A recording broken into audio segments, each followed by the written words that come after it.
मजहबी जमात के एहतजाज का मामला। पिंडी इस्लामाबाद में मामूलाती ज़िंदगी दूसरे रोज़ भी बुरी तरह मुतासिर। रावलपिंडी और इस्लामाबाद में रास्तों की बंदिश के बाइस तिजारती सरगर्मियाँ भी मुअत्तल हैं।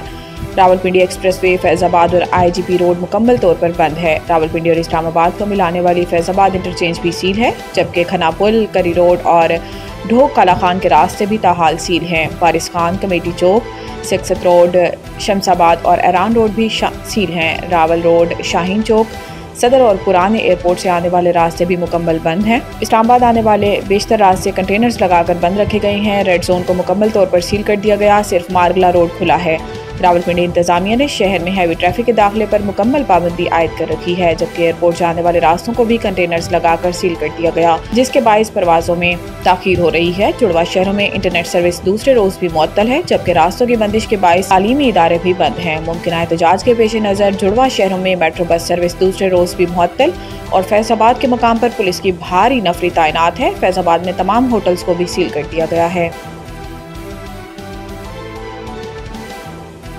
खैबर पख्तूनख्वा में रियासत मुखालिफ क़यादत नहीं लाई जा सकती। DGI SPR पेशावर में मीडिया ब्रीफिंग के दौरान लेफ्टिनेंट जनरल अहमद शरीफ चौधरी से सवाल हुआ था कि एक बयानिया बनाया जा रहा है कि KP में इस्टेब्लिशमेंट मुखालिफ बयानिए के साथ नई क़यादत आने वाली है और इसका सबसे बड़ा टारगेट यही है कि फौज को यहाँ से वापस भेजना है। सवाल के जवाब में DGI SPR ने जवाब दिया कि इस्टेब्लिशमेंट रियासत का एक इदारा है, आप क्या कहना चाह रहे हैं कि क्या ऐसी क़यादत लाई जा रही है जो रियासत के खिलाफ है?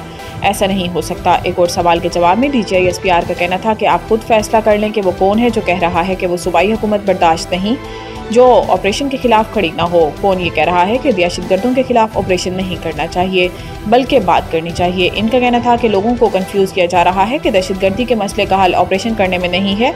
ये कहते हैं कि बच्चों के सर काट कर फुटबॉल खेलने वालों से बातचीत करें। रियासत और आवाम को ऐसे शख्स के फैसले और ख्वाहिश पर नहीं छोड़ सकते जो KP में दहशतगर्दी वापस लाने का अकेला जिम्मेदार हो। खारजियों और इनके सहूलतकारों से आहनी हाथों से निपटा जाएगा।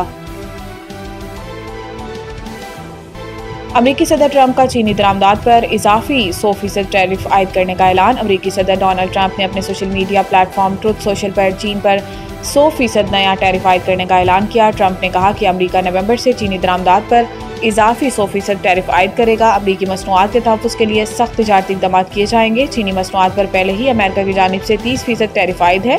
अब नई दरामदी टैक्स के ऐलान के बाद आलमी स्टॉक मार्केट गिर गई है। ट्रंप ने इस ऐलान से चंद घंटे कबल ट्रुथ सोशल पर एक तवील पोस्ट में कहा था कि चीन ने दुनिया भर के ममालिक को नायाब मादनियात की बरामदी पाबंदियों से मुतल्लिक़ ख़त भेजे हैं। ये नायाब मादनियात स्मार्टफोन्स, बरकी गाड़ियों, फौजी आलात और काबिल तजदीद तवानाई की टेक्नोलॉजी में इस्तेमाल होती हैं और इनकी पैदावार और प्रोसेसिंग में चीन आलमी सतह पर सबसे आगे है। ट्रंप ने कहा था कि चीन को दुनिया को यरगमाल बनाने की इजाज़त नहीं दी जा सकती। इन्होंने चीन के रवैये को इंतहाई दुश्मनाना करार दिया।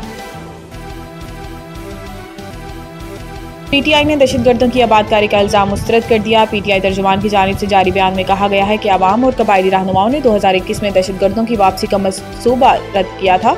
इस मंसूबे पर इमरान खान के दौरे हुकूमत में अमल नहीं हुआ। तर्जुमान PTI के मुताबिक दहशतगर्दी की जिम्मेदारी PTI पर डालना हक़ाइक़ के बरक्स है। याद रहे कि गुज़िश्ता रोज़ X पर पैगाम जारी करते हुए ख्वाजा आसिफ ने कहा था कि हज़ारों तालिबान को इमरान खान ने पाकिस्तान ला के बसाया।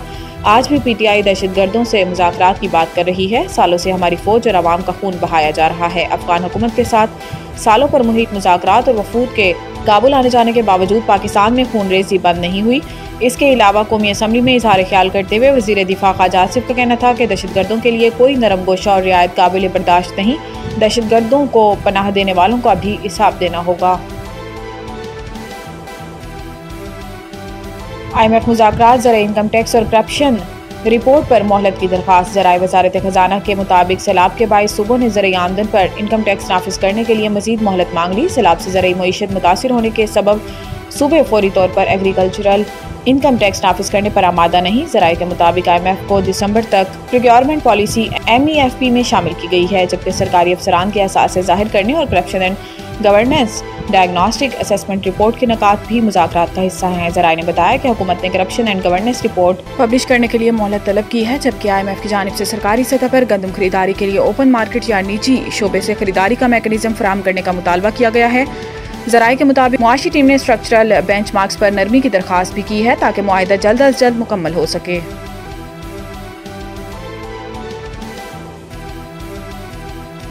पाकिस्तानी कोपेमा असद अली का तारीखी कारनामा, 7 बरे-आज़मों की बुलंद तरीन चोटियां सर कर ली। पाकिस्तानी कोपेमा असद अली मेमन ने 7 बरे-आज़मों की बुलंद तरीन चोटियां सर करने का सफर मुकम्मल करके तारीखी कारनामा सर अंजाम दे दिया। असद अली मेमन ने 7 समिट का सफर इंडोनेशिया में ओशियाना की बुलंद तरीन चोटी पुंचक जाया को सर करके मुकम्मल किया। असद अली मेमन ने 2019 में यूरोप की माउंट एल्बर्ट्स, 2020 में जनूबी अमेरिका की एकॉन का गोवा को सर किया था। 2021 में असद मेमन ने अफ्रीका की कैलमिंजरो और 2022 में शुमाली अमेरिका की माउंट देनारी को सर किया था। इसके अलावा 2023 में अली मेमन ने एशिया और दुनिया की बुलंद तरीन चोटी माउंट एवरेस्ट को सर किया। इस साल के आगाज में इन्होंने